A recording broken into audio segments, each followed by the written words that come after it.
কি গ্রাম থেকে তাড়ানো ঠিক হলো? ওরে, এইসব যুবক গ্রামে থাকলে আমাদের কাজ নিয়ে টানাটানি পড়ে যাবে। কোন দিন দেখবি জমিদার আমাদেরকে বের করে দিয়ে এসব যুবকদেরকে কাজে রেখে দিয়েছে। তাই এদেরকে যত গ্রাম থেকে বের করে দেব ততই মঙ্গল।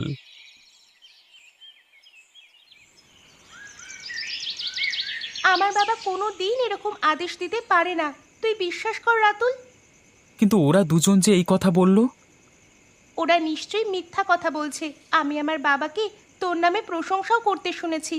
আমি নিশ্চিত ওরা দুজন তোকে মিথ্যা কথা বলে এই গ্রাম থেকে তাড়িয়ে দিতে চায়। কিন্তু আমাকে গ্রাম থেকে তাড়িয়ে ওদের কি লাভ, সেটাই তো আমি বুঝতে পারছি না। আমার মনে হয় আমার বাবা যে তোর নামে প্রশংসা করে সেটা ওরাও শুনেছে। ওরা হয়তো ভেবেছে ওদের বদলে তোকে হয়তো আমাদের জমিদারি দেখাশোনার কাজে রাখতে পারে, সেই কারণে তোকে আগেভাগেই গ্রাম থেকে তাড়িয়ে দিচ্ছে। ওরা কি আমাকে নিয়ে এরকম চক্রান্ত করতে পারে? আমার তো বিশ্বাসই হচ্ছে না। ওই লোক দুটোকে আমার খুব একটা ভালো লাগে না। আমি অনেকবার দেখেছি ওরা ওখানে গিয়ে কোনো কাজ করে না, শুধু বসে বসে গল্প করে আর দিনের শেষে বাবার কাছ থেকে টাকাটা নিয়ে চলে যায়। তুই তোর বাবাকে বারণ করিস না? অনেকবার বলেছি, কিন্তু বাবা আমার অন্য রকম, তুই তো জানিস।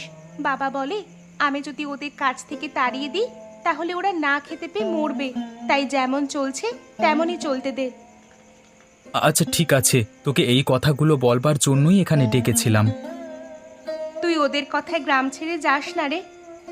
না রে, ওদের কথায় যায়নি, তবে আমারও কেমন যেন মনে হচ্ছে সত্যি কাজ না করে ঘুরে বেড়ালে জীবনটাই বৃথা। তাই দেখি বাইরে যদি কোথাও কাজ করতে পারি। তুই চিন্তা করিস না, একদিন না একদিন আমি এই গ্রামে ঠিক ফিরে আসব। ভালো থাকিস।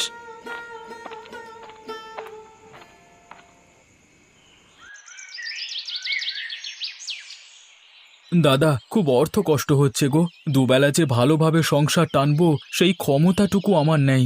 তোমরা যদি আমার জন্য কিছু একটা ব্যবস্থা করে দাও তাহলে খুব ভালো হয়। সবই বুঝতে পারছি গোপাল, কিন্তু তোমাকে যে কিভাবে কাজ দেব সেটাই বুঝতে পারছি না। হ্যাঁ রে গোপাল, এরকম অর্থ কষ্টে আমরাও একদিন খুব কষ্ট পেয়েছি, তখন আমাদের মাথার উপর কেউ ছিল না রে। আমরা তো বুঝি তোর কষ্টটা। দাদা, তোমরা তো জমিদার বাবুর কাছে কাজ করো, একটু বলে দেখো না আমাকে নিয়ে যদি কোনো একটা ব্যবস্থা করা যায়। আসলে মাঝে মাঝে এমন দিন যাচ্ছে আমাকে আর গিন্নিকে না খেয়ে থাকতে হচ্ছে। আমার কষ্টটা ঠিক আছে, কিন্তু আমার জন্য শুধু শুধু গিন্নি কষ্ট পাচ্ছে। দেখ গোপাল, কাজটা তো আর হাতের মোয়া নয় যে যখন চাইবি তখন পেয়ে যাবি। আমরা না হয় জমিদার বাবুর কাছে অনেক দিন আগে থেকে কাজ করি, আমাদের অনেক কাজের অভিজ্ঞতা আছে, আমাদের সাথে তোর তুলনা চলে না। সে তো বটেই দাদা, কোথায় তোমরা আর কোথায় আমি। তোমাদের সঙ্গে নিজেকে তুলনা করে তোমাদেরকে ছোট করতে চাই না, কিন্তু দাদা আমাকে কিছু টাকার অন্তত ব্যবস্থা করে দাও। এই রে, তুই যে এবার কাজের আর্জি ছেড়ে টাকা ধার চাইতে শুরু করলি, এরকম করলে কি করে হবে গোপাল? তোকে টাকা ধার দিলে তুই কি সেই টাকা আমাদেরকে ফেরত দিতে পারবি? আমার তো মনে হয় না। কাজ না থাকলে টাকা ফেরত দেব কি করে বলো? ঠিক আছে গোপাল, তুই যখন এত করে বলছিস তখন আমরা দুজন একটু ভেবে দেখব। যদি কোনো কাজের জায়গা থাকে তাহলে অবশ্যই তোকে সেখানে ঢুকিয়ে দেব।